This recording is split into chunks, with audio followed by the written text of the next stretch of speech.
Good afternoon, colleagues, and welcome everyone. My name is Asim. I'm the UNHCR Field Security Officer for UNHCR in Ethiopia. And on behalf of UNHCR and Humanitarian Network and Partnerships Weeks, I'm very glad to have you with us for this very important conversation today. The session today on preparedness, anticipating and responding to crisis, effectively when they inevitably arrive. Crises can be acute, they can be creeping and or systemic, but can have serious impact on our planning, coordination, and capacity to protect the people we serve, including our own workforce. We are living in a very, very difficult period where there are overlapping, intensifying pressures, a more dangerous security environment for humanitarian workers, shrinking resources, and the constant challenge of making critical decisions under profound uncertainty. This session is designed to be practical.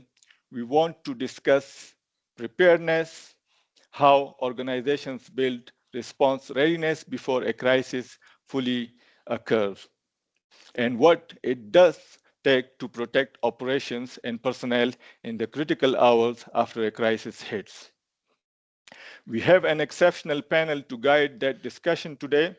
Joining us today are Anne Carlson, the Deputy Security Coordinator for UNICEF. We have Martina Dragovic, Head of Emergency Response Team from UNDSS. We have Michael Walker, Director of Analysis, INSO. We have FT Mentas, Head of Safety and Security for Geneva Call.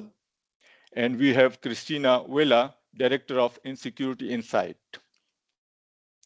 As we go through our conversation today, please add your questions into the Q&A function as we have allocated time to get to them this afternoon. Not likely, but if there is an internet disruption, Bridget will take over. With this, I want to turn first to Christina with my question. Christina, we are in a moment of rising danger for humanitarian workers across many contexts. To what extent is the growing threat environment itself a preparedness challenge, and how should organizations be factoring it into their planning? Over to you, Christina. Thank you, Asim, and good afternoon, good morning to everyone. Well, I think you've outlined in your introduction and the basic question. I mean, we are facing unprecedented challenges, which means that we also have unprecedented complexities in preparing. And I think in preparing, we need to think about how to prepare for a good response should something adverse happens, but also how to prevent it. So if we think about what we need to prepare in such a complex environment in which we are living, I think we have to think of three really big factors. One is the humanitarian shrinking space and the complex political environment in which we work. The next one is how we bring the local partners into security risk management, given that they do more and more of the frontline delivery of the actually concrete aid. And then the third point that I think we really need to think about when we consider preparedness is what are the challenging, emerging, and ever-changing threats. And I think here I would just highlight two things as examples of just how the environment has changed recently. Increasingly, it is drones that follow aid agencies and attack them.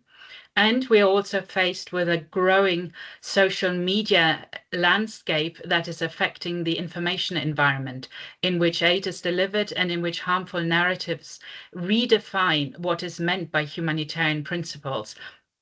and the intentions of the aid agencies. So I think there are many broader issues around the complex environment in which we work that we have to consider when thinking about our preparedness and the crisis response to develop. And so, yeah, I think it's great everyone is here for this important discussion, and I look forward to diving deeper into some of these issues with my fellow panelists. Thank you, Christina. Now I will go to UNDSS Martina. Martina, we are operating in a world of multiple overlapping and intensifying crises with shrinking resources and a more dangerous environment for humanitarian workers. How would you characterize the current preparedness landscape? Are we keeping pace? Thank you, Asim, and good morning, good afternoon, and good evening, colleagues. I would say that we are currently operating in what I would describe as a state of permanent acceleration. So the crises are no longer sequential, they're concurrent, they're layered, and they're transnational from day one. Preparedness, therefore, cannot be just episodic, it has to be institutional. Are we keeping pace? In some areas, yes. In other areas, not yet. I mean, take the current situation in the Middle East. What we're witnessing is, of course, not a single country event or a single country crisis. It is an interstate military confrontation. It has enormous now regional implications, even beyond regional implications. It is impacting broader things such as maritime trade, global supply chains. We do have, and we're looking at credible escalation triggers. We're looking at shifting operating environment within hours. So at the same time, we do have UN entities, we have our NGO partners that are still continuing to operate. We have regional offices that are still absorbing the secondary shocks. So this is what layered crises are increasingly looking like. Now, where we have improved across all of our agencies, across INGO partners, is we do have a much better structured escalation frameworks. We do have decision readiness. We have institutionalized responses. So that means we have dedicated response emergency teams. We have surge capacities. We have standby partners. We have clear emergency protocols. We do have sometimes remote ways of supporting if access is constrained. We have stronger interagency coordination mechanisms. So within UNDSS, we have starting to move from purely reactive deployments to structured activation thresholds, analytical reinforcements, and crisis support teams that allow us to scale up much more quickly and effectively, which is what we consider a real progress. But where the pressure lies, and I think Christina spoke about it as well, the operating environment is much more fragmented. It is more politicized. It is definitely less permissive. Humanitarian space is contested. Security threats are hybrids. They're physical, they're cyber, they're informational. Resources are shrinking at the precisely moments where volatility is increasing. So the challenge is no longer our response capacity, it is the absorptive capacity. So how much shocks can our systems withstand before they begin to fracture? So preparedness today must therefore go beyond sort of response times as well as contingency plans. We must include at the times what I would call preset actions, faster response times, interoperability across agencies, definitely alignment between security and humanitarian planning. We have to have forward-looking analysis, monitoring of escalation triggers, so not just reacting to events, but anticipating them. So we are better structurally prepared than we were definitely 5 years ago, but the risk environment is evolving much faster than our reform cycles. So preparedness in 2026 is not just about having plans. It is about building systems that can be nimble and they can adapt to crises under stress, and that is across countries, it is across mandates, and is definitely under political pressure. So the next investments need to go there. And then when we speak about investments as well, it is not enormous investments. Some of these are very small, but they bring exponential returns. Thank you. Thank you, Martina. Very useful. But building up on what you mentioned, forward-looking analysis, I will turn to Mike now. What is driving the increasing relevance of forward-looking analysis? Yeah, thank you, Asim, and thank you for the opportunity to speak on this topic today. And it's difficult to follow heavy hitters like Christina and Martina, but I'll give it a try because I think they've hit most of the nails on the head.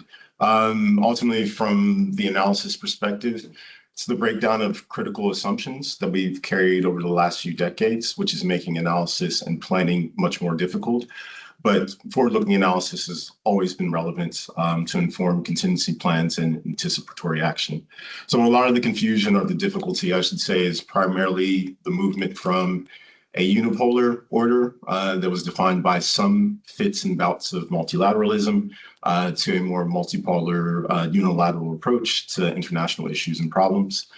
From an analytical perspective, this just makes my job much more difficult because things are much more fragmented and more volatile as it stands right now. So within this shifting geopolitical order, aid is being instrumentalized amid a broader geopolitical realignment, and both the states that fund aid and where we actually deliver aid itself is being challenged, and there is a crisis of acceptance, for lack of a better phrase. Just to give it an example, the U.S. voted no to the Safety and Security of Humanitarians resolution in the UN. I think it was the sole state to vote no. And it's part of a wider development of rhetorical attacks against aid, often emanating from the American political class. And this is quite often ending up on social media. And it's being, more importantly, it's being adopted where we work. Christina's already touched upon this, but over the last year and a half or so, we saw in Nigeria and Serbia, I believe, American politicians essentially running their mouths about how aid supports what they term radical ideology or terrorism. And that actually prompted actions by the governments in Nigeria and Serbia. So there are real tangible impacts of this attack on aid, which is finding itself or finding a home on social media. But this is one of the many things the U.S. has been involved in as aid comes under pressure. And it's one of the primary drivers of what we're seeing in the world today. There's pages and pages of examples of this, but just to go through a few: the dismantling of USAID, the publishing of the U.S. National Security Strategy, which supported European populism explicitly within the text, the evolving transatlantic relationship between the U.S., Northern Europe and Western Europe, the establishment of the Board of Peace, withdrawal from several large multilateral institutions, and the aggressive posture of the U.S. in the Western Hemisphere. On top of that, we keep talking about polycrises and compounding crises. We have, within this multipolarity as the new norm, things are becoming more difficult and complex in places like the Sahel, the Red Sea in the Middle East, and regional powers are more often engaging in unilateral action, and it's becoming a feature, not a bug, within the international system. So ultimately, there's a number of challenges. At the end of the day, as analysts, we're trying to balance the local against the geopolitical, and we're trying to understand the interactions between the two. For me, I'm not as experienced as the people in this room. What I'm also trying to understand is if this is cyclical, or if this is actually a new phase in humanitarianism and the geopolitical global structure. So I'll leave it there. But yeah, my job has been interesting, yet a bit fun and challenging over the last, I would say, 2 years. Thank you very much, Mike. As you rightly highlighted, I think crisis management starts with the analysis long before the crisis hits. I would like to turn to and from UNICEF, what is the role of information in preparing, anticipating, and responding to crisis? Thanks, Asim, and hello, good to see so many of you online. Asim, I think this question could be its own panel, right? But I'll try to summarize from the start. In general, information is imperfect. We simultaneously have too much and not enough, right? So that is the landscape in which we work. I know we're going to address misinformation specifically a little bit later, so I'll skip that for now. But information is imperfect. again, it's really important that we share information, right? Everyone has their own perspective. How can we share the information that we have, the analysis that we have, and then come together to plan together and respond together? We really need to look at managing a crisis as a collaborative event, especially in these current times with financial limitations. And as Christina highlighted, how we work with partners in humanitarian response, we don't work alone. So the preparedness and the response, the planning needs to be done together. There is always a concern about what is sensitive information and what is not. So as we work through information, it's best to be how much can we share, right? The default is to share. And I think sometimes in a crisis, we default the other way, that we assume that everything is sensitive. We self-censor our information internally and with partners. So really understanding that this is a collaborative process and information sharing is a crucial part of that. Another thing, and I think Mike touched on it as well, and other colleagues, we need to know what we know. What are our facts? What are our assumptions? And assumptions are shifting as the world shifts, things that we could rely on before, we cannot. And what are our judgments? It's important that information is put together for decision makers, right? Whether it's deciding on which plans, how we're going to prepare, or how we're going to respond, we need to be clear what we know and what we assume, and make sure it's designed and put together in a way that supports decision makers, right? What do we want to achieve?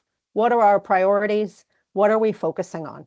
And what are we trusting our partners to focus on elsewhere? In working with information and crisis, particularly in preparedness, it's important to present options. And so I think Martina highlighted it with all of the different things that have been set up in DSS, ways to respond.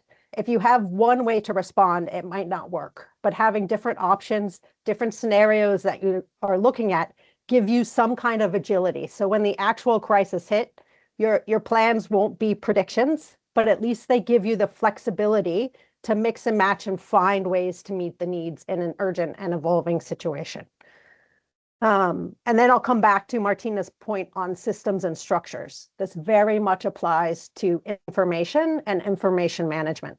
Again, how do we know what we know? Where do we pull information together? I think also reporting structures are key. Who reports what? Who is monitoring what, such as social media? What are they looking for? How do you keep track real time of what we know, what we assume, what we need to know? And then in a crisis, right? First and foremost, are our staff okay? So do we have those systems and structures in place to check on our staff? And then do we have those systems and structures in place to understand how needs are changing, right? This information is crucial to decision making. So having a way to pull it together, and knowing as much in advance, what do we need to know when as we work through this, and how much can we establish systems so that we're sharing this with our partners so that we work together in responding. I'll pause there and hand it back, Asim. Thank you. Thank you very much. And this is very much relevant. I just want to recall from the COVID-19 crisis when I was in Ankara, and information was key to the whole thing. The two-way communication between the management and the workforce, the two-way communication between the organizations and the partners, the two-way communication between the organization and the people we serve, it really helped a lot in Turkey context, both in the COVID-19 as well as the earthquake times. So building up on this, I'm going to shift now to FT. FT, context analysis, early warning, access negotiations. These are areas where there may be overlap and potential for sharing information that can inform decisions before a crisis. What is preventing better collaboration, and what would it take to change that situation? Over to you. Thank you very much, Asim. And I would like to build on what other panelists already said, more or less, because this partially has been covered. But I would also like to move that in a little more practical approach. And to do that, I think we need to establish a common understanding of the current reality. if we see what the Business Continuity Institute suggests, for instance, in 2024, around 75 of organizations activated their crisis management team. So we're not talking anymore about whether a crisis will happen. It's not about if. We're talking about how prepared we are to respond when those take place of what is coming. And 2025 and 2026, specifically the year that we are now, the only certainty is uncertainty and the need to manage the uncertainty. We see how fast this year has already moved with so many events of crisis or emerging events in such a short time and such a short notice. On top of that, crises don't announce themselves. Even if we have a lot of data to predict to an extent an upcoming crisis, crises often evolve, mutate, and almost never stay static. And this is why it is very important for us to talk about collaboration and information sharing among peer organizations and among the humanitarian community. These polycrises that we see that are taking place in front of our eyes for the last almost decades, where things become more complex and more interconnected in the world, in my view, force us to collaborate and should force us to collaborate in a more effective way, especially when we talk about shrinking funding in 2026. So no organization can respond alone. So we need to start by have that as an understanding in an organizational function, but also across the sector. No one ever could, in humanitarian emergencies, not even crisis, but in humanitarian emergencies, could work and resolve problems by itself. And when we talk about humanitarian access and information sharing, this become even more relevant. The most important thing, and as part of the key barriers that I see that fueled a lot the lack of information sharing among organization, or in many cases humanitarian access challenges within organization, has to do with security concerns about sensitive data exchange. It has to do with resource competition in many cases that foster silos, if we want to talk about the elephant in the room, that in many cases blocked early warning across organizations, or even made organizations not be keen to collaborate proactively in terms of information sharing and analysis sharing in many settings that we knew that crisis will happen.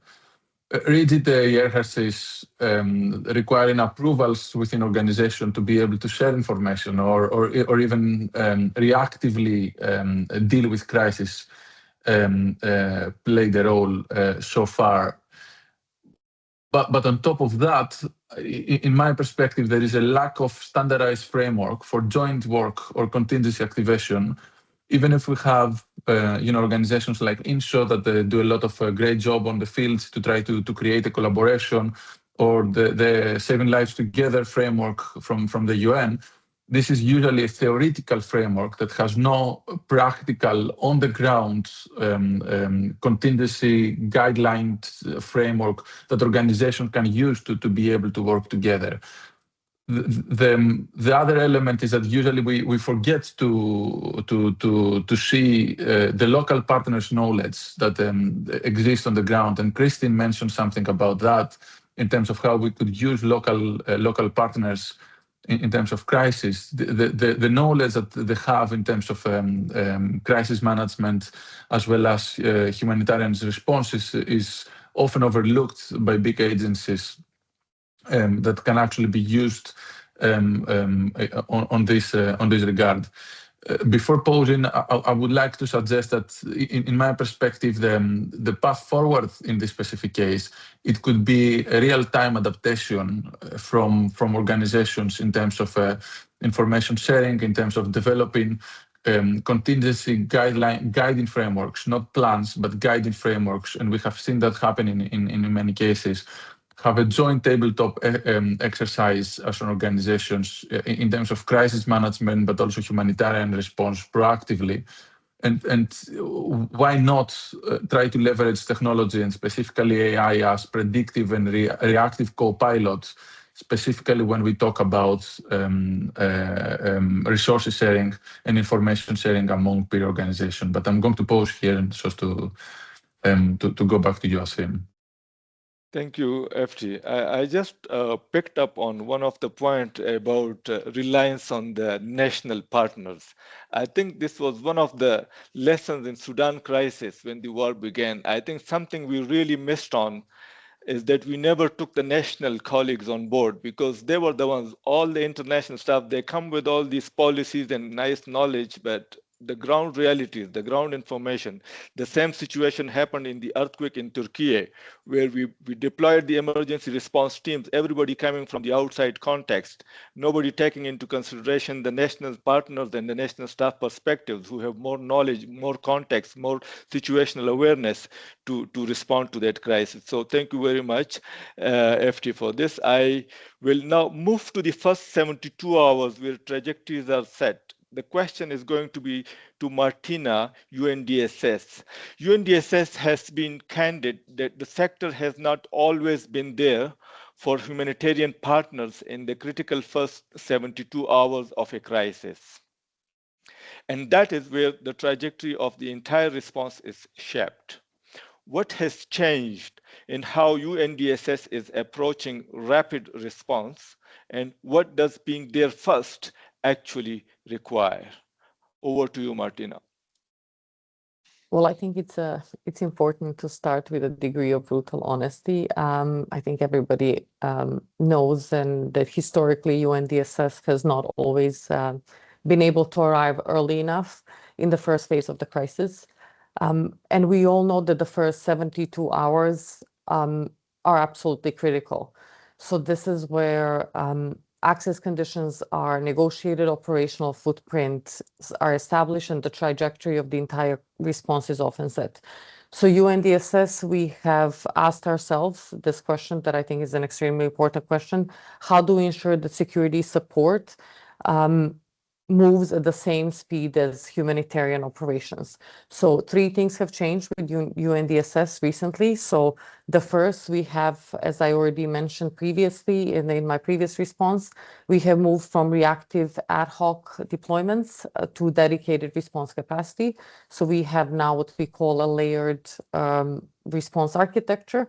We have established first and foremost the emergency response team. We have taken on board something that has worked really well with our agencies, funds, and programs partners. So we have a dedicated capacity. We have strengthened our deployment mechanisms. We have standing surge capacity. We have standby partnerships. And this is helping us reinforce country offices very quickly.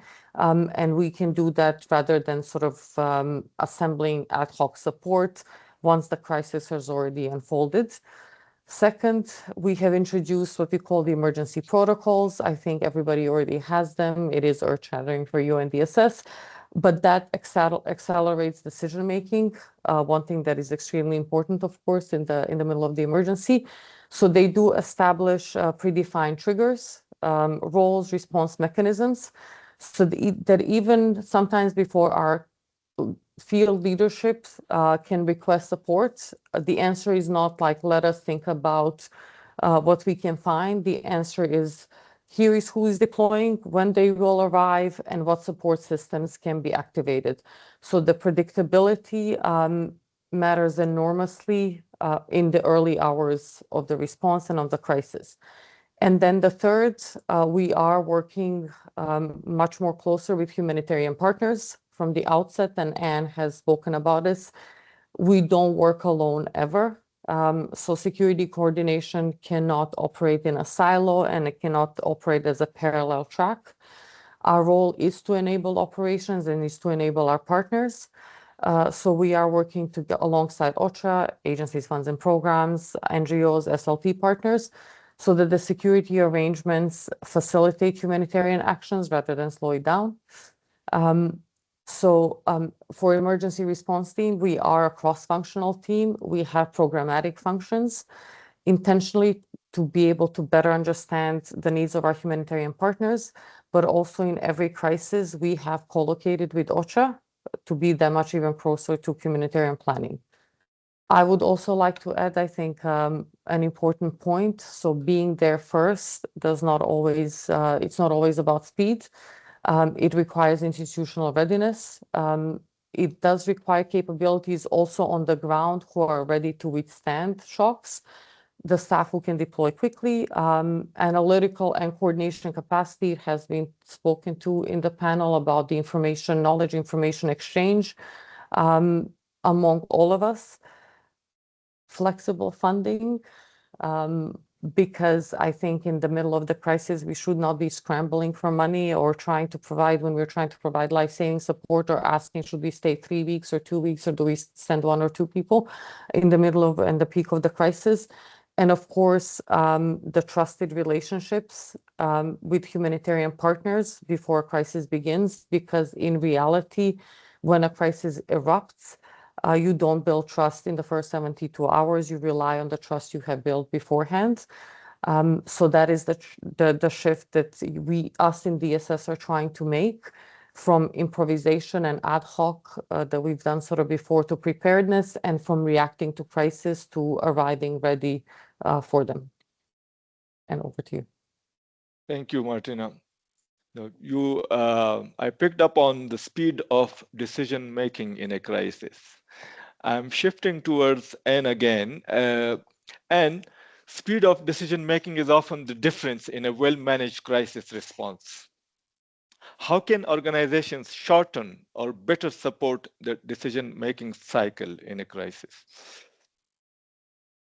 Thanks for this question, Asim. And again, I feel like I got one that could last 90 minutes instead of just a few. But you'll also hear me say and reinforce many of the messages that other colleagues had said. In the early stages of a crisis, to speed up decision-making, first, it needs to be clear who is responsible, who is accountable for the decisions, right? Those decision makers should be empowered and supported, right? In security, many of our decisions are decentralized. So they're at the country level or even the local level. But sometimes in a crisis that is global and you have headquarters attention on you, if those leaders aren't empowered and supported, then decisions will be delayed, because rightly so, they want to double check, right? As Martina mentioned, we need systems and structures in place to support them. We also need to review, and this is ongoing in the current environment, but streamlining our processes and finding efficiencies, right? These help us avoid the rigid hierarchies that FD mentioned, overly bureaucratic processes that can slow down decision-making. So particularly in a crisis, making sure those systems and structures are in place. Organizational culture is a really important part of this, and also our risk appetite. We can put all the systems and structures in place, but if the leaders aren't, or the decentralized decision makers aren't empowered, if organizational culture promotes a risk appetite that is very risk averse, it's not going to support rapid decision making in a crisis. So we really need to be open in our discussions about our risk appetite and our internal incentives around decision making rapidly in imperfect information. So how do we know if this works for decision makers? And again, I'll come back to something that FD mentioned, which is tabletop exercises and realistic scenarios, right? Before a crisis, run through realistic scenarios. This helps you identify your gaps, your challenges, so that you can address them in advance, including in decisions that need to be made and who makes them, right? These exercises need to be collaborative. Bring in SLT partners, bring in our local partners, so that we can exercise together and also address those coordination challenges. It helps us recognize the resources that we have and the resources that we don't have. So sometimes decision-making is slowed because we don't have the money, we don't have the supplies, we don't have the people, we don't have the partners, right? So testing your plans together helps identify those gaps, so that when it comes time to make a decision, decision maker has all the information that they need to move forward, and they know what they can and cannot do. And then just going back to my previous point on information management, in the early moments of a crisis, again, those information management structures so that a decision maker gets the information that they need to make their decisions, right? We don't want to overburden them with everything. We don't want 15 different channels reporting the same information. So making sure they get information to support decision making is really crucial. And so communications discipline is important for decision makers. I'll pause there. Thanks, Asim. Thank you, Anne. I'll go towards insecurity insight, Christina, now. Crisis response increasingly must account for a threats and risk that didn't exist a decade ago at this scale.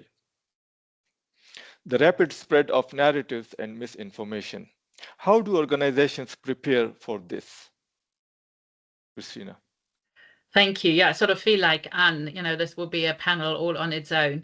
But I think the key thing in this context, where we are looking at the issue of harmful information in the context of security risk management, is to understand that the narratives on social media are both a tool for risk assessment and a tool for risk mitigation. So what is really crucial is to understand when narratives about alleged espionage, for example, become a real threat, because they might lead to attacks, they might lead to arrests, they might lead to a license withdrawal for aid agencies, or when these are just useless and nonsensical stories that can be ignored. So that's understanding the threat. The other thing is mitigating the risk, because very often when an office is looted or a warehouse or even a kidnapping occurs, these events are discussed on social media within very short period of time. So agencies lose the control over these stories, and then the security incident in itself becomes a risk factor. So it is very challenging to learn how to use social media as an appropriate tool. And one of the reasons this is so incredibly challenging is that it relates very much to trust. And I think this is the point that Martina made, because when you come into a crisis, the trust needs to be there. You can't build the trust on social media the moment you arrive. It is something that has to be built beforehand. But doing this is so complex, because in the past you could just read the editorials of the main newspapers and you would know what the narratives in a particular context were. Today, you would have to follow so many parallel narratives, and you have to figure out which ones actually matter, which ones are just nonsensical stuff that no one believes, and which ones, and I think this is the crucial one, make their way to people in power who are willing to act on these accusations. And then I think the final point around this is that what is also really challenging for aid agencies around this is that we have a tendency to monitor particular names, the brand of an agency. But when we're looking at the reputation of aid on the social networks, they're not really associated with an individual name or a brand. They're associated with the concept of aid, the idea of coming in and helping, which makes it so incredibly challenging for individual aid agencies to pick up what these narratives are, because they wouldn't come up if you just search when your particular agency name is mentioned. So these are sort of many of these really important challenges.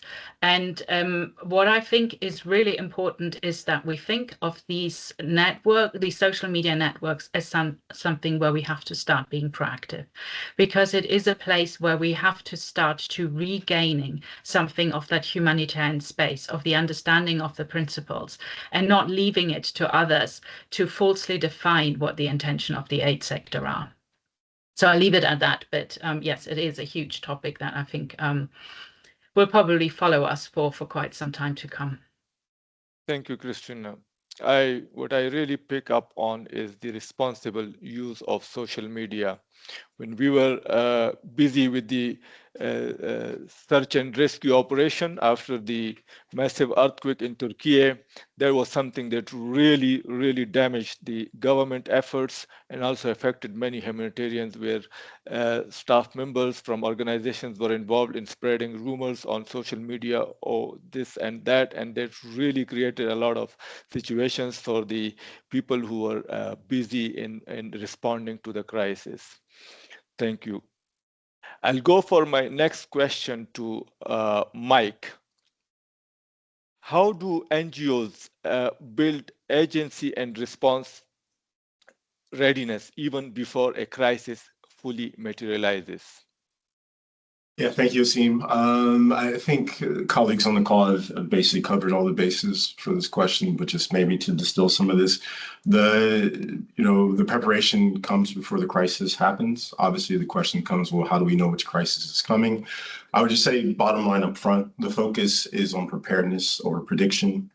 You have to get used to being wrong, and you have to get used to being uncomfortable. It's kind of when you're uncomfortable is when the fun basically starts in analysis and planning. But I think one thing that's critical and may be a challenge to producing good analysis, particularly forward-looking analysis, is that this analysis that we're quite often working on is not a replacement for strong leadership. And quite often there are factors that incentivize inaction and bias towards, I would say, non-controversial decisions. Quite often this comes down to a misunderstanding of what analysis actually is and the function it's supposed to play. And when we have misplaced expectations, it tends to distort the process itself. And you quite often end up yourself or even partners or colleagues that are less experienced in analysis. The question is am I right? Am I right? Am I right? When we're really looking for just to prepare and looking at likely scenarios quite often.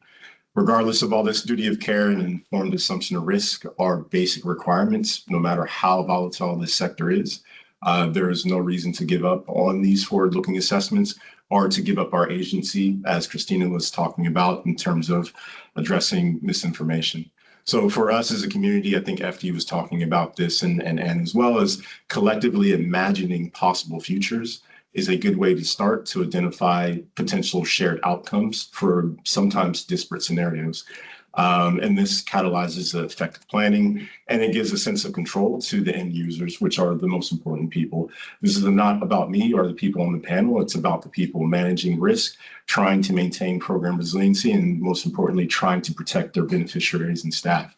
I mean, just some recent examples, the Middle East has been a bit active over the last few months and the last few days.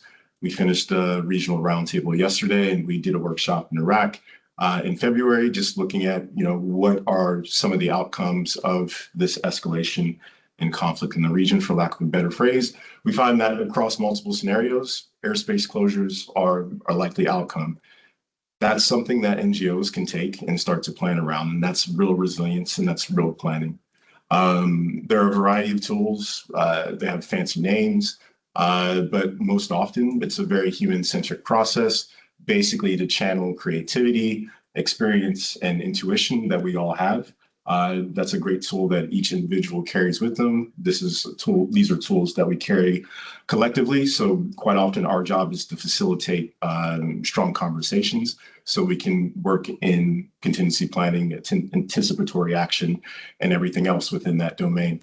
I think over the last year or so, us and our partners have increasingly used a lot of these tools in a workshop setting to confront complex questions in places like Myanmar, the Middle East, Venezuela, as these places are becoming more volatile. But ultimately, again, just to be very clear, I think the critical point is that this puts the agency back in the laps of NGOs. So we're not standing in front of people and saying, this is going to happen, this is what you are meant to do. This is really, where are your vulnerabilities, where are your gaps, where are your capacities? Do you create safe spaces for your staff to talk through informed assumption of risk? Like, this is the job of NGOs. This is not the job of enabling organizations like INSA or DSS or OCHA or Insecurity Insights. We are facilitating and platforming ideas around this, but ultimately the decisions have to be made by the people that are actually going to use the security plans. So hopefully throughout these processes, we can challenge a variety of biases. I think there's a really clear example with the Taliban takeover of Afghanistan. I have some colleagues, I won't name them now because I don't have their consent, but they wrote a report, the Afghanistan Crisis of 2021, a Black Swan event, ?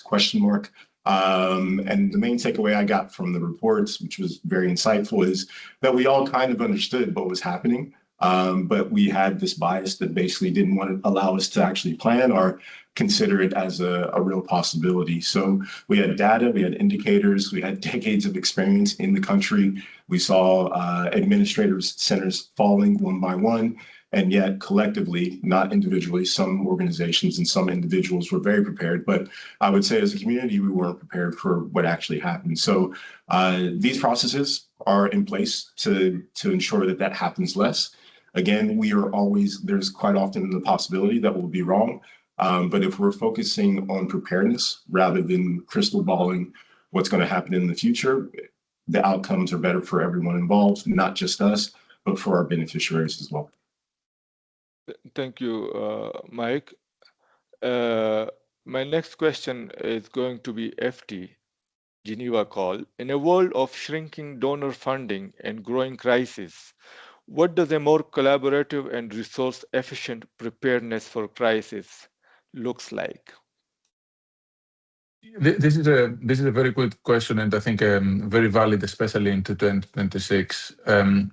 I would like to approach that into two different speeds, and the one is going to be practical and is already well tested, giving an example from a specific context, and another one is a little bit more visionary, but to my knowledge doesn't exist yet, but can be created since the mechanism are already in place. Also, in my perspective, they're using a little bit of an outdated framework. But before I start, I would like to take a quote from Mike, who just talked about collectively imagine future scenarios or possibilities, because I think regardless if you want to have a more futuristic approach or a more practical one, it goes back to the basic and specifically to collectively try to understand a crisis and try to see how we can work together. Specifically, as each of us has different worldviews and we have different perspectives in terms of crisis or crisis management, this is an existential way for us to approach crisis management. In Yemen in 2018, I remember that we have worked with the humanitarian community and we have created what we call common contingency guidelines that we tested during the crisis of August 2019, where the humanitarian community needed to scale down as a result of STC taking over Aden and the conflict that took within the city. And this contingency guideline was the connecting framework between the more academic or theoretical saving lives together that exist in HQ level and the practicalities on the ground. But as I said, this is a practical one, and I think this is very relevant with the shrinking funding environment right now.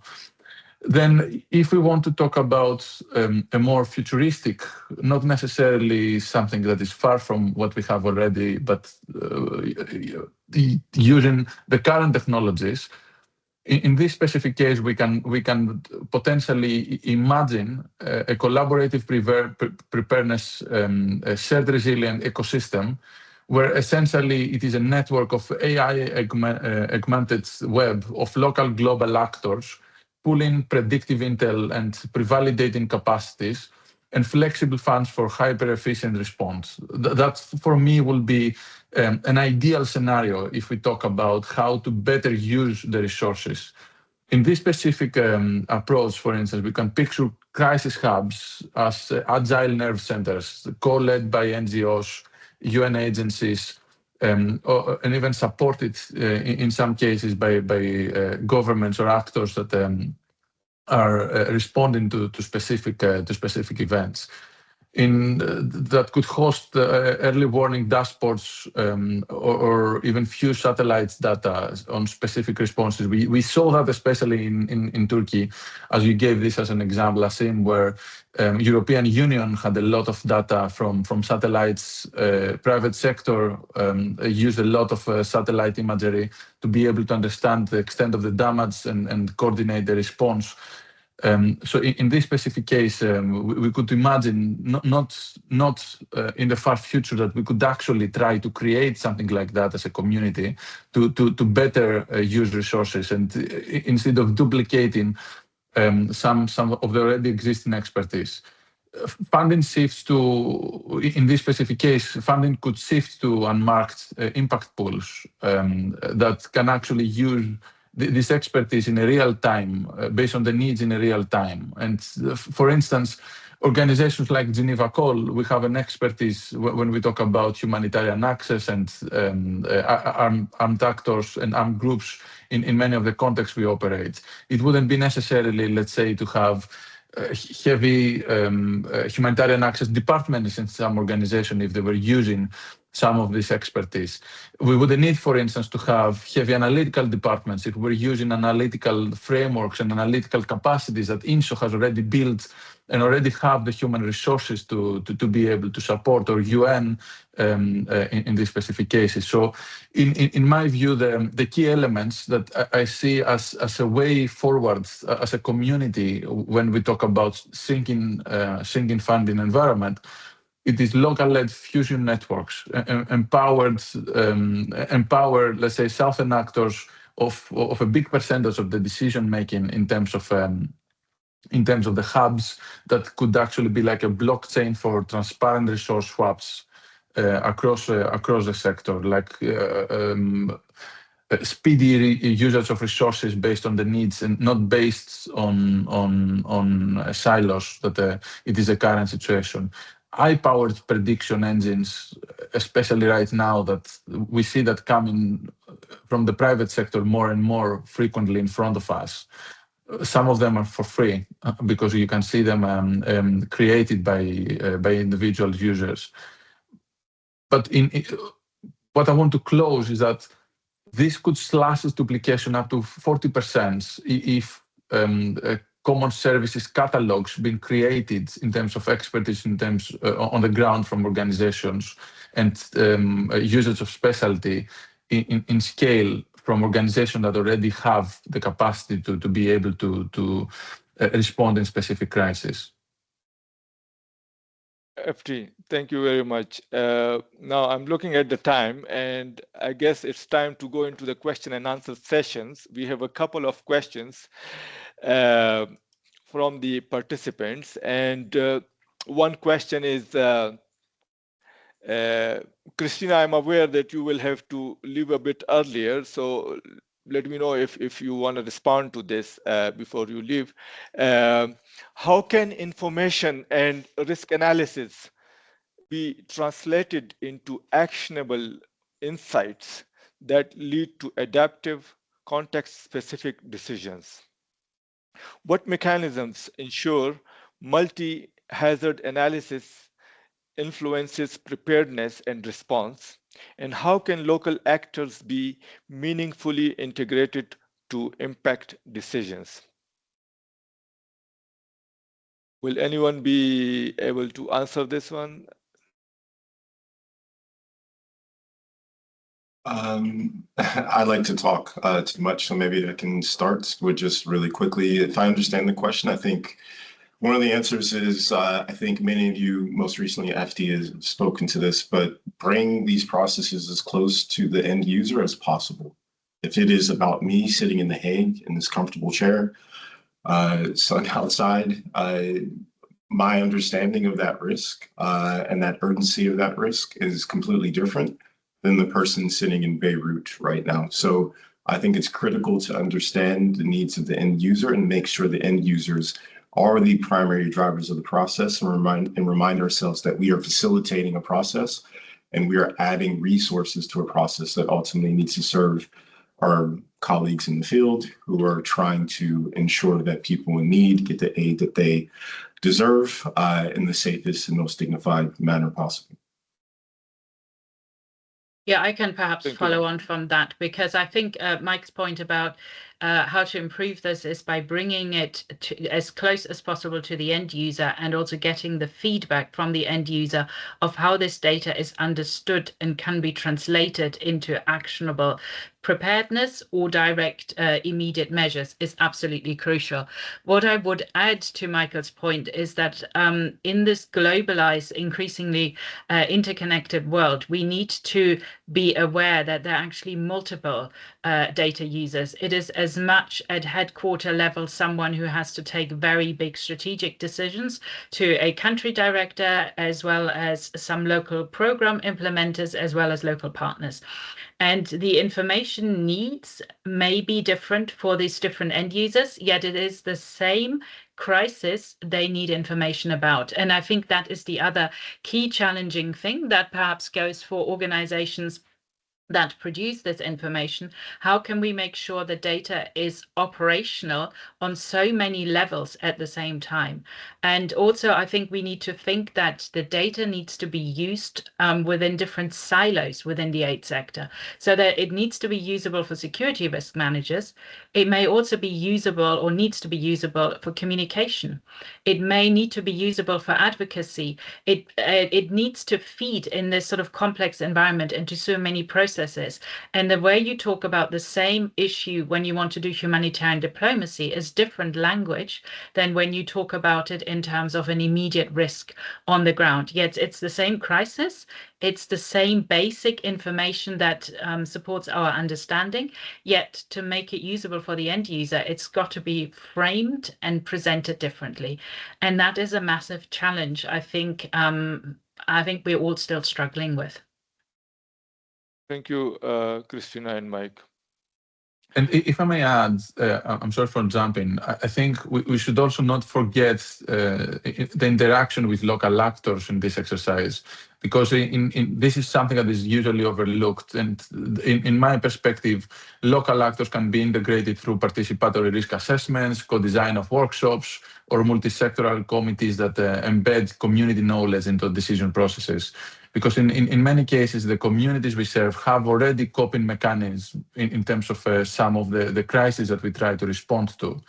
And empowering them with capacity building, we can foster this already existing knowledge and try to see how we can integrate it in the already existing systems we have and the best practices that we try to put in place in the locations in where we try to support. Thank you, FD. Now, we have the second question.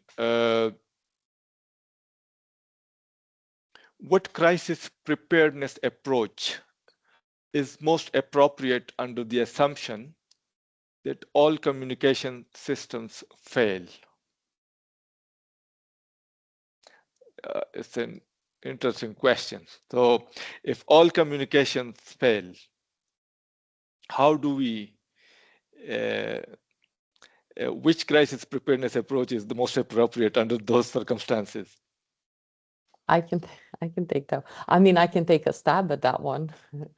Luckily, we have never been in this scenario, but I think we can take a couple of approaches to try and definitely prepare our staff on it. I mean, first and foremost, we should have a pre-cleared, agreed protocol and decision authorities. I think Anne has spoken about that one. Decision-making authorities is definitely the best approach.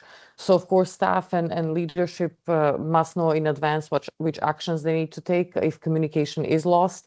We have intermittent communication failures that happen in the field. So this includes the triggers for relocations, hibernation, evacuations, clear decision-making authorities, so the decisions can be made locally without waiting for any instructions from headquarters in particular. Second is the centralized operation capacity is always the most important and crucial. Of course, in the field, the teams in the field have to be trained and empowered to operate independently for defined periods of time.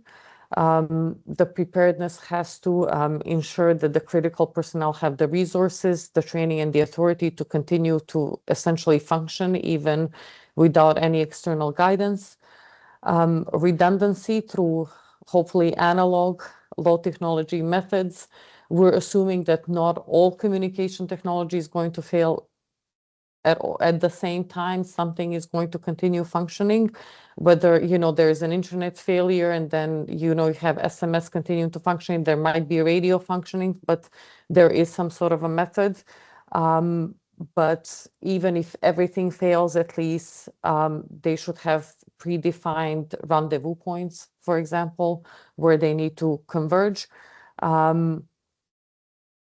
We're not going to go into like courier pigeons, but at least like written reporting formats.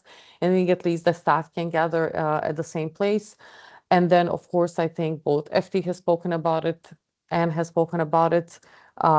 Regular scenario-based training, absolutely critical, where they can discuss and train on communication denied or communication failure scenarios that the personnel can be familiar with.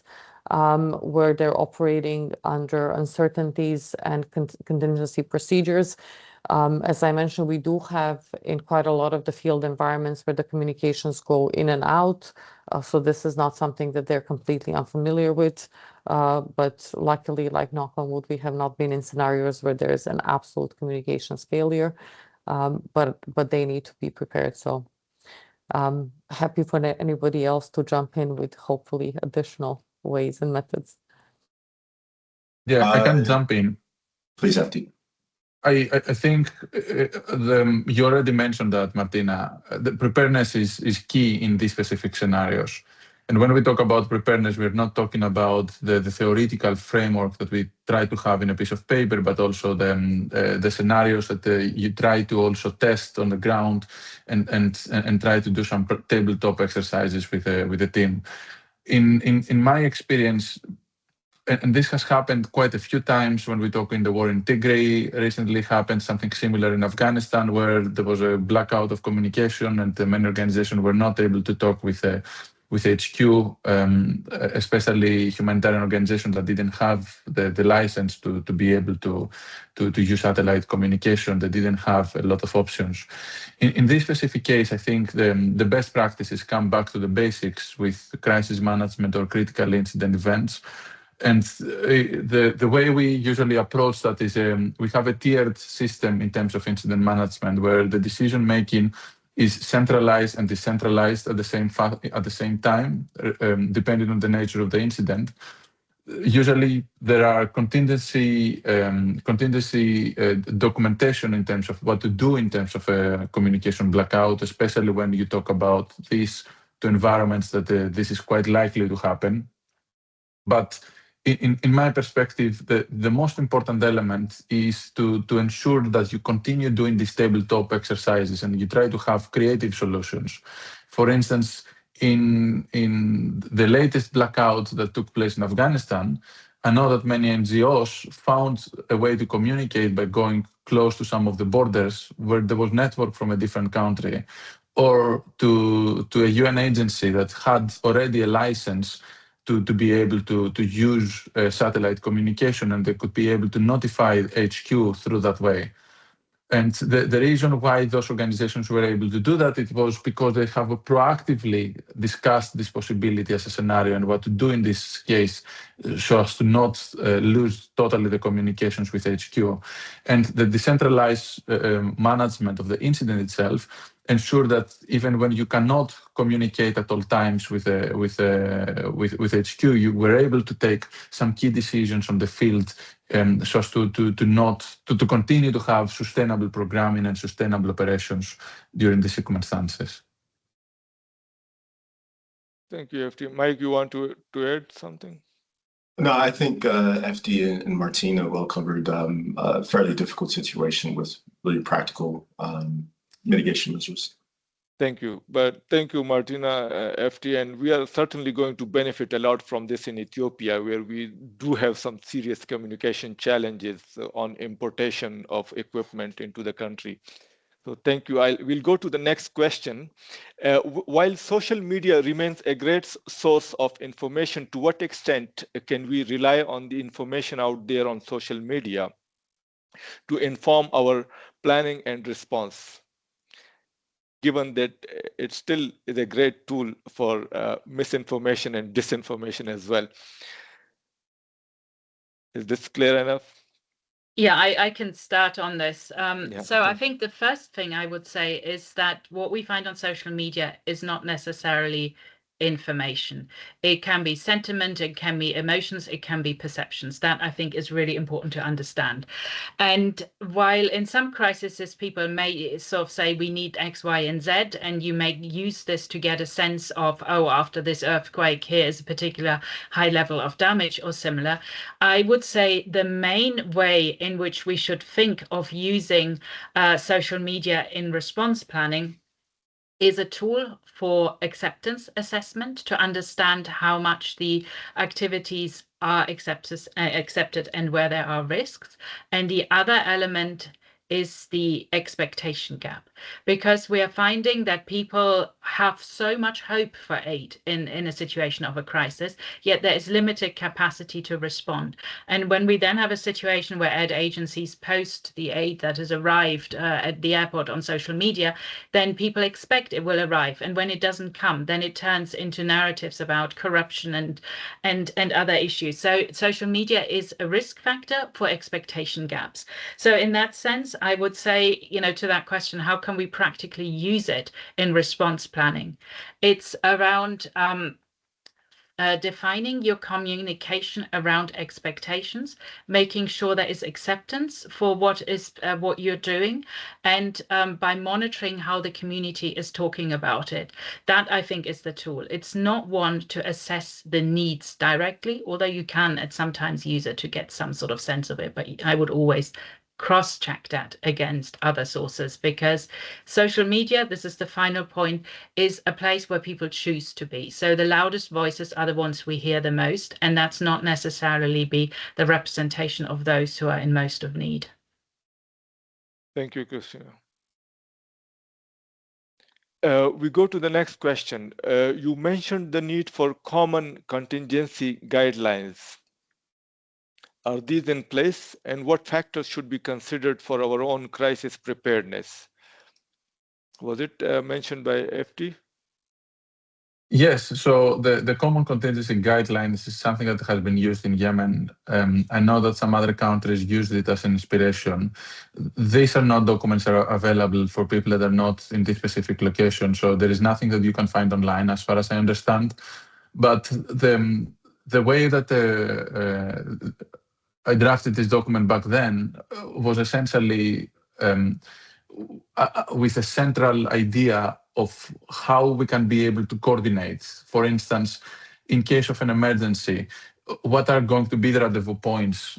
Martina mentioned about that in an organizational level, but in some cases, these can be rendezvous points that are interagency rendezvous points when you try to go to a specific location that has been pre-identified from the community as a location for starting an evacuation or a relocation, etc., etc. It could also be covering elements such as how you communicate. What are the alternative means of communication? Usually on the field, you might have the phone numbers or WhatsApp numbers, Signal numbers, whatever platform you're using in terms of communication. But when there is a communication blackout, usually organizations do not have the satellite phones or Garmin number devices for agencies. We saw that, for instance, in Gaza, where part of the interaction of organization was, this is my phone number and this is my Garmin number, so to be able to communicate. So that was a central part when we talk about the contingency guidelines. Thank you, FT. I will just go in one last question. Are there Asim? Yes, please. Sorry, can I just follow up on FD's comments just Yes, a little bit? yes, please go ahead. I think more broadly, there is, we can build upon the contingency planning frameworks that exist. The Saving Lives Together framework for security contingency planning is there, where SLT functions really well. Our partners are brought into these relocation plans, crisis management plans, in the development and the testing of those. I think there is definitely a case to broaden that. SLT partners are not our only partners. I think as well, we see security planning isolated from emergency response or humanitarian planning. So the complexity requires us to bring all of these things together. And I think there definitely is space for that, but we have the frameworks, a hodgepodge, but we have frameworks out there that we can bring together and build upon. I'll pause there. I think, Mike, you wanted to come in as well? Sorry, I was having a malfunction with the mic. Yeah, it was actually just to repeat something you said early. Maybe one just thing to acknowledge is like the best, frameworks come from grassroots operational planning, as FD is demonstrating. But just to kind of repeat some of what you said, at the organizational level, there are some common features of good contingency plans.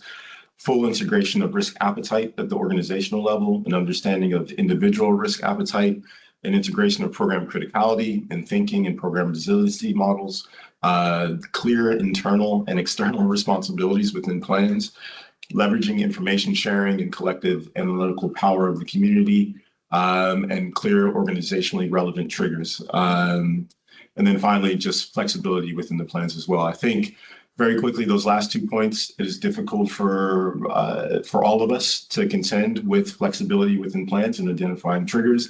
But I think personally that these are some of the biggest challenges of actually activating contingency plans. The instinct of humanitarians is to stay and deliver and run at danger. So there's always this pushback of like, oh, well, we've passed this vague trigger, but we can go a little bit further. So the clearer the trigger and the more flexibility with those triggers, rather than going from 0 to 100 kilometers per hour, NGOs are already doing this in Iraq, for example. They're not all leaving the context right now. They're working from home rather than going full scale on evacuation and relocation. So putting some flexibility in there speaks to our instincts to help people. It allows us to still continue to do that. And making sure the triggers are clear and relevant to our organizations encourages us not to leave them on the shelves and ignore the plans themselves. Thank you, Mike.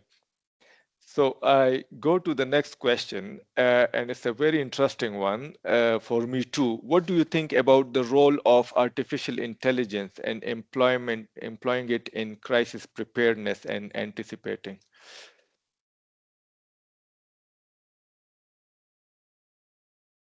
Yes, Mike. I can.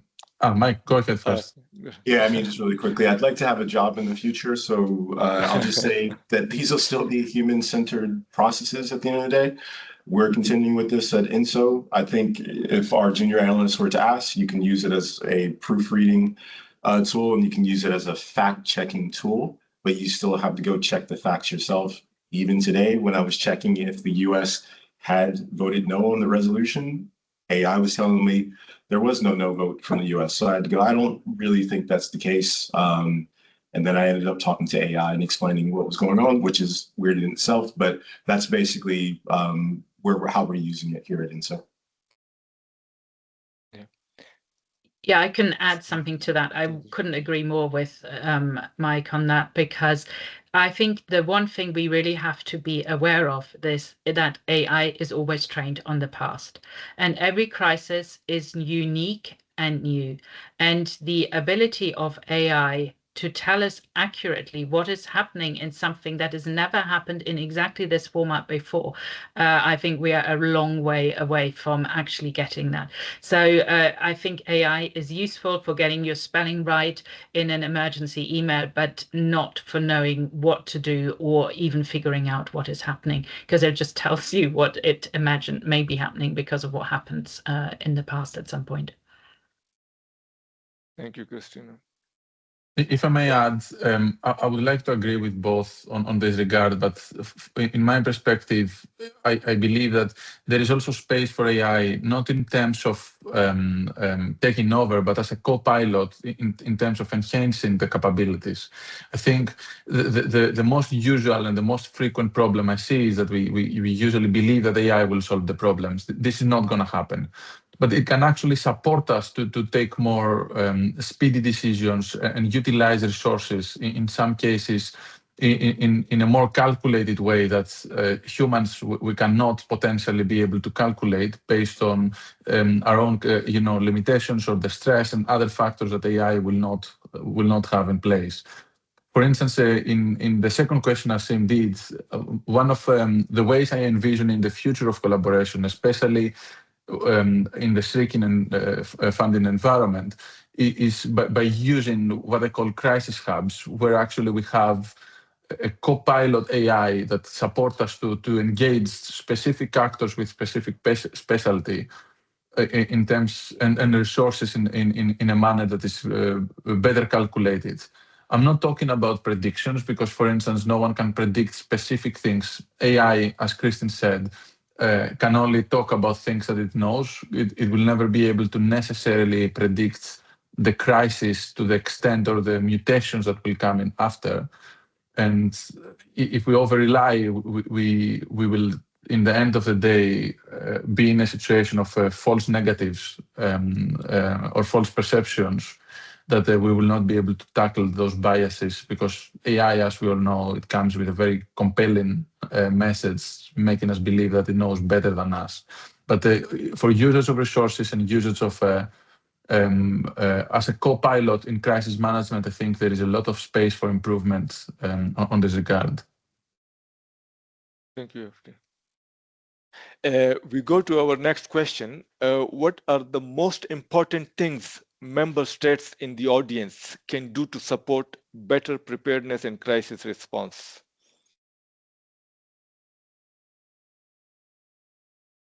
Very relevant in the current context. Okay, I throw in a first thing. I think one is to be more aware of the aid system rather than individual stakeholders when asking for indicators of projects. Because if we are forced to always identify a very specific beneficiary of the information system for a crisis response, we are forced to providing it just for one type of stakeholder, and we can't run it in too many at the same time. And I think it will be very useful if we can think of systems to evaluate the usefulness of these activities more in relation to what it brings to the overall sector than a much more limited, clearly defined and individually counted beneficiary. Thank you, Christina.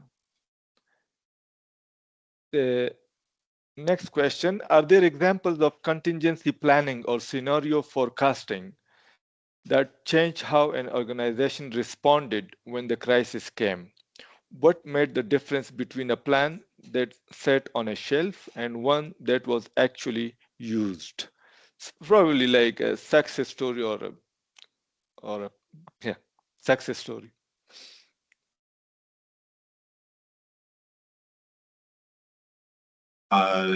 Maybe just to be annoying, maybe just to unpack the question just very quickly. I think this is something that we struggle with sometimes is, you do analysis, you do advice, who didn't go on the road that day, or who, for lack of a better phrase, was saved. I think sometimes that is not the way to approach how we do our work. Quite often we're doing confidence building, and quite often it's hard to quantify what we do. I know it sounds like a cop-out or excuse, but my blunt personal opinion is it is very difficult to pluck sometimes. Somebody might do that today, but for me personally, it's very difficult to pluck out and say like, oh, this person would have been in this spot without INSO contingency planning workshops. Therefore, we have value in what we do. It's a constant struggle for us because we get taxpayers' money from donors and they want to see value for money. And it's sometimes hard for us to articulate that very specific case study. And I think in aggregate, it is quite often those events that you can't see or you can't mark down on a piece of paper that are most important in the work that we actually do. Thank you, Mike. I want to echo what Mike Go said. ahead, go I ahead. also just want to add that we have a couple of cases where we do preparedness, for example, on civil unrest around elections, right? We know elections are coming, civil unrest is likely. We come up with a plan. What made the difference is practicing it beforehand and recognizing there are gaps in this plan, right? We have not addressed, for example, communication blackouts. We have not addressed the following. Staff are then aware of the elements of a contingency plan. Things have been practiced. Colleagues know who does what. And then when the event happens, then the plan is used, right? Maybe not checked off because, again, the actual scenario might be slightly different. But by testing it and talking through different things, this really helps colleagues in different situations. What am I going to do when this happens, right? What do I tell my colleagues? What do I tell my staff? What do I expect from staff? So I think these kinds of contingency plans are really crucial. And I really think the difference is whether or not it is tested and sensitized in advance. Thanks. Thank you, Anne. And just one last question, only if Bridget does not add more question. What role can the humanitarian country team and interagency coordination mechanisms play in improving collective preparedness, and where do those structures fall short?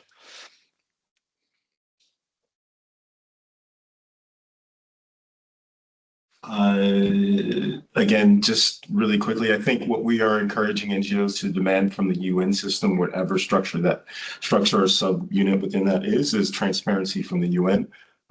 There can't be an expectation that the UN is going to come and save you in every crisis. As we walk through these contingency plans, you kind of see like a reliance on the UN quite often, and we have to go, are they going to do that? Are they aware that they're supposed to do that for you? So ultimately, you can't ask for quick reaction forces from your external support systems or the HCT or within humanitarian diplomacy. Quite often the question is, well, are you aware of our needs as humanitarians? What is your response to that? If the answer is we can't do that for you, then great. That's a planning assumption that I can actually work off of. But without that transparency, it makes it difficult for humanitarians to actually plan around contingencies.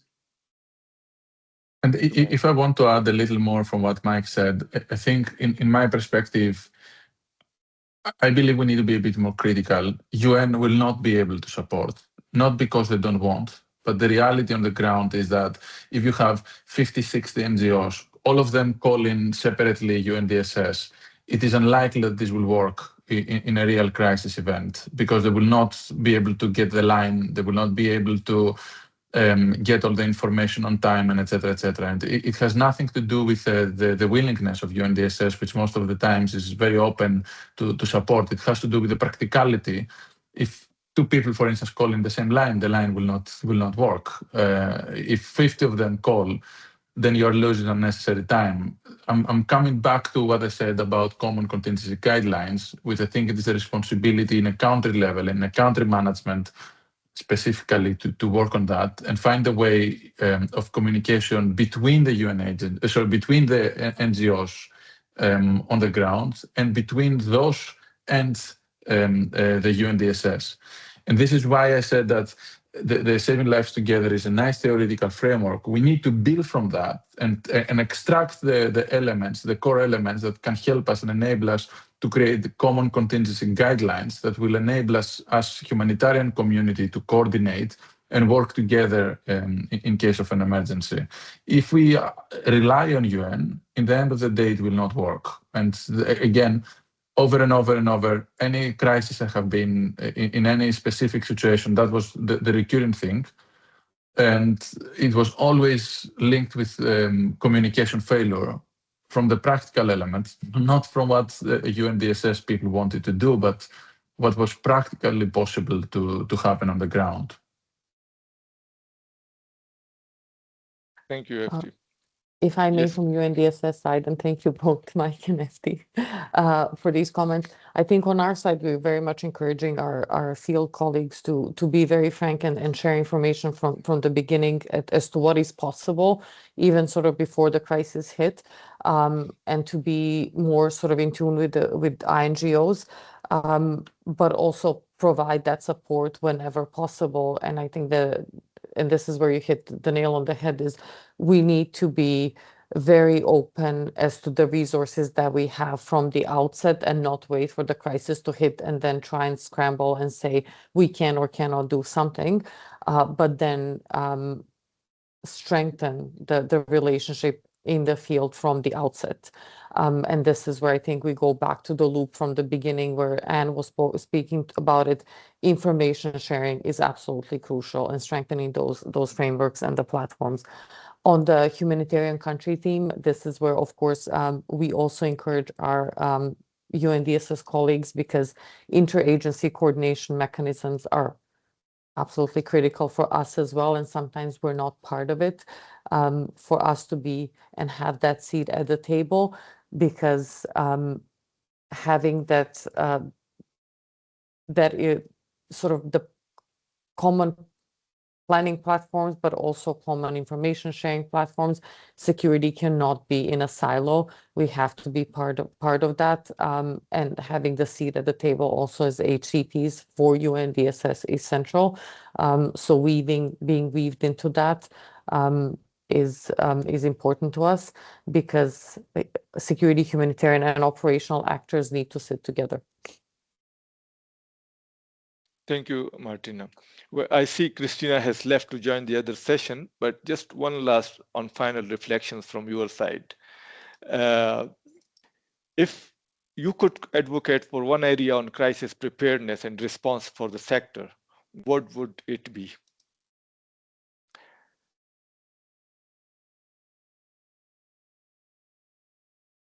I'll start again.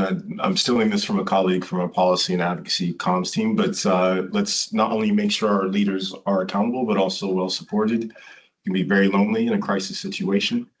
We've talked about some of the obstacles to decision making. So a lot of times it's not just the beneficiaries and our staff, but our leaders need to be centered in these processes as well, and they need to feel empowered. And I think they also, within a reasonable extent, need to know that once you get punched in the face, like, all plans go to hell, essentially. This is normal. We're all here to work through these processes. And it's not about who's right and who's wrong. It is about getting the best outcome collectively through supporting our leadership when these crises happen. Thank you, Mike. Thanks, Final Mike. I think words. that's very relevant. I'll jump on one complementary area, is that we prepare together to respond together, right? We've talked a lot about how we need to come together better as a sector, right? So whether it's coming up with possible futures, as Mike mentioned, how we test these plans, bringing everyone around the table at the local level is really, really important. So prepare together so we can respond together. Thanks. Thank you, Anne. From my, sorry, Martina, go ahead. No, So you go start. ahead, please. I think, in my perspective, what we have learned from decades of crisis is that the most resilient organizations aren't those with very thick plans. They're the ones with fluid, adaptive systems and people that can thrive in chaotic situation. What I would advocate is for cultivating collective and fragility across the sector, as the head of the humanitarian reset, which is a word that I believe will be heard a lot during this event, is to transforming our fragmented field into a symbiotic ecosystem, which is exactly what I said earlier as well, which essentially enable us to grow more together and work more. What I said earlier specifically is that we cannot rely on one specific agency in terms of coordinating everything. We all have responsibility to come closer to each other. And what is demanded right now with what we call humanitarian reset is to abandon the silos and move to interdependency across the sector. And then to underpin that, I would, from slightly selfish reasons as well, I think a well-resourced deployable capacity across the humanitarian system is absolutely critical because it is a relatively small investment that unlocks a very enabling capacity. And it is a shared resource, in essence, so that works cross-functionally. Thank you, Martina. Well, it's about time. Let me close the session with a few words of thanks and reflection to Christina, Martina, Mike, and FT. Thank you so much.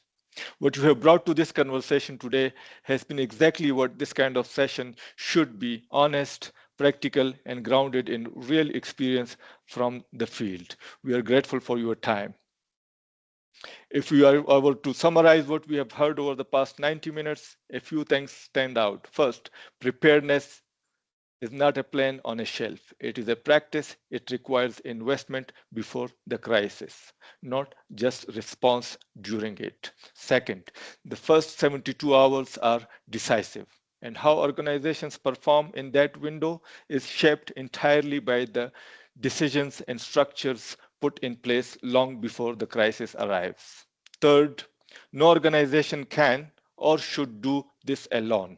Collaboration, information sharing, and collective readiness are all ideals. In the current environment, they are operational necessities. And finally, in a world of shrinking resources and growing crisis, the sector will need to make harder choices, ask more uncomfortable questions, and build smarter, leaner systems for anticipating and responding to what is coming.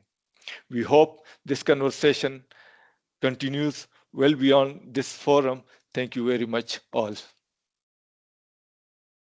Thank you.